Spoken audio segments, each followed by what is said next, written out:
March மாதம் 15/3/2026 ஞாயிற்றுக்கிழமையோடு சேர்ந்து பிரதோஷ நாளில் பிரம்ம முகூர்த்த நேரத்தில் இந்த அபிஜித் நட்சத்திர நேரமானது நமக்கு வரவிருக்கிறது. நம்ம பல பேருக்கு தெரியும் 27 நட்சத்திரம் இருக்கிறது என்று. பலரும் அறியப்படாத நட்சத்திரம்தான் 28வது நட்சத்திரம். கேட்டதையெல்லாம் கொடுக்கும் அபிஜித் நட்சத்திரம். இந்த நட்சத்திரத்தை பூலோகத்திற்கு கொடுத்தால் இதை தவறாக பயன்படுத்தி கொள்வார்கள் என்பதற்காக கிருஷ்ண பரமாத்மா இந்த நட்சத்திரத்தை தன்னுடைய மயில் இறகில் ஒளித்து வைத்து கொண்டதாக சாஸ்திரத்தில் சொல்லப்பட்டுள்ளது. இந்த அதிசக்தி வாய்ந்த நட்சத்திரம் மாதந்தோறும் 24 நிமிடங்கள் நமக்கு கிடைக்கும்.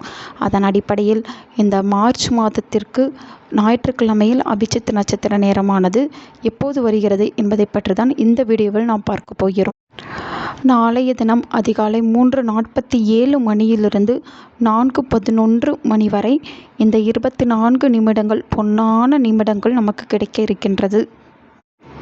இந்த நாள் பிரதோஷ நாள் என்பதால் அந்த ஈசனின் ஆசீர்வாதத்தோடு பிரம்ம முகூர்த்த நேரத்தில் நாம் வழிபாடு செய்யும் பொழுது கிருஷ்ண பரமாத்மாவின் ஆசீர்வாதங்களும் நீங்கள் இந்த 24 நிமிடத்தில் பெற்றுவிடலாம்.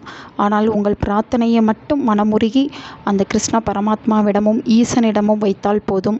உங்கள் வாழ்க்கையில் இது நடக்கவே நடக்காது என்று ஒரு முடிவு கட்டி வைத்திருப்பீர்கள். அந்த ஒரு விஷயம் உங்கள் வாழ்க்கையில் நடந்தால் நன்றாக இருக்கும் என்பது உங்களுடைய எண்ணமாக இருக்கும். ஆனால் அதற்கான முயற்சிகளை மேற்கொள்கிறீர்கள், திரும்ப திரும்ப தோல்விதான் வருகிறது. அந்த காரியத்தில் வெற்றி அடைய வேண்டும் என்பதற்கு இந்த 24 நிமிடத்தில் பிரார்த்தனை செய்து பாருங்கள். அதற்கு உண்டான முயற்சிகளை நீங்களே தானாக எடுக்க தொடங்கிவிடுவீர்கள். இத்தனை நாள் வெற்றிகரமாக அமையவில்லை என்றாலும் இனி வரும் காலங்களில் அது வெற்றிகரமான ஒன்றாக மாறும்.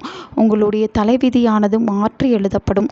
உங்கள் வாழ்வில் நடக்கவே நடக்காது என்ற நல்ல விஷயம் சீக்கிரம் நடக்கும். அந்த அளவிற்கு சக்தி வாய்ந்ததான் இந்த அபிஜித் நட்சத்திர நேரம். உத்திராட நட்சத்திரத்திற்கும் திருவோண நட்சத்திரத்திற்கும் இடைப்பட்ட 24 நிமிடத்தை தான் அபிஜித் நட்சத்திரம் என்று சொல்வார்கள்.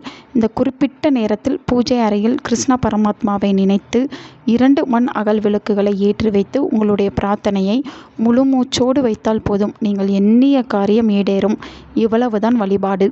அதாவது உங்களுக்கு நல்ல வேலை கிடைக்க வேண்டும், எனக்கு திருமணம் விரைவிலேயே கைகூடி வர வேண்டும், எனக்கு இவ்வளவு கடன் இருக்கிறது, இந்த கடன் விரைவிலேயே அடைய வேண்டும், இப்படி உங்களுக்கு என்ன வரம் வேண்டுமோ அதை இந்த 24 நிமிடத்தில் 2 விளக்குகளை ஏற்றி வைத்துவிட்டு மனமுருக வேண்டிக் கொள்ளுங்கள். நம்பிக்கை மட்டும்தான் இதற்கு தேவை. நம்பிக்கையுடன் நீங்கள் உங்கள் பிரார்த்தனையை முன்வையுங்கள். அந்த கிருஷ்ண பரமாத்மாவும் அந்த ஈசனும் உங்கள் நம்பிக்கையை நிச்சயம் நிறைவேற்றுவார்கள். நம்பிக்கையை விட்டுவிட்டு மற்ற வழிபாடுகளை செய்வதன் மூலம் எந்த ஒரு பலனும் கிடைக்காது என்பது உங்களுக்கு ஏற்கனவே தெரிந்தது தான். எனவே இந்த 24 நிமிடத்தில் நீங்கள் எந்த விஷயத்தை வேண்டும் என்றாலும் சாதித்து கொள்ளலாம். உங்கள் பக்கம் நியாயம் இருக்க வேண்டும். அடுத்தவர்களுக்கு துரோகம் நினைக்கக்கூடாது. நேர்மையாக இருக்கும் பட்சத்தில் நீங்கள் கேட்டது உங்களை கூடிய விரைவில் வந்து சேரும் என்பதுதான் விதி. அதற்கான நட்சத்திரத்தை கடவுள் இன்று உங்களுக்கு கொடுத்திருக்கின்றார். அதற்கான நேரமும் காலத்தையும் உங்கள் கையில் இன்று கொடுத்து விட்டார். இந்த நேரத்தை சரியாக பயன்படுத்தி விடுங்கள். நல்லது மட்டுமே நினைப்போம், நல்லதே நடக்கும். உங்கள் நண்பர்களுக்கும் உங்கள் உறவினர்களுக்கும் இந்த வீடியோவை ஷேர் பண்ணுங்கள். அவங்களும் இதை பற்றி தெரிஞ்சுக்கிடட்டும். ஆன்மீகம் டிவி தமிழ் சேனலை சப்ஸ்கிரைப் பண்ணுங்கள்.